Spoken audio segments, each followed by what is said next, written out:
shirkaasi wuxuu ahaa shir ka dhacay magaalada Abuja caasimadda dalka Nigeria waxaanu ahaa shir laga hadlayay horumarinta dhaqaalaha ee caalamka waa shir si joogto ah dunida kolba dal loogu qabto waxaana la yiraahdaa World Economic Forum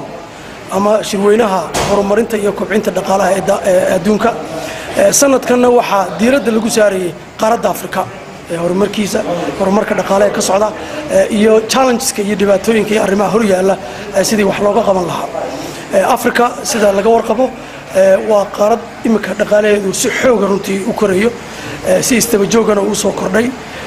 maxaa yeeshe waxaan Afrika wali ku guuleysan in dadka wax haysta iyo kuwa aan haysan dhaqaaluhu la yareeyo gaabka u dhaxeeya ama la isku soo dhaweeyo waana arrin dawladaha kale horumaraba ay soo mareen bari hore arrintaas xoog dhibaato Afrika ka haysata waxa kale oo ka haysata arrimaha xagga shaqo abuurka dhalinyarada ayaa yara jirta marka arrimahaas xoog la saarayay shirweynahaasi in dhaqaalaha Afrika sidan uu kobciyo oo si kordho isla markaana la yareeyo farqiga u dhaxaysta dadka waxba haysan iyo dadka xoolaha la yareeyo iyo shaqo abuurka dhalinyarada dalal fara badan oo ilaa 60 dal ka soo qayb galay madaxweynayaal iyo wasiirro ay ku jiraan iyo shirkadaha waaweyn ee dunida ganacsiga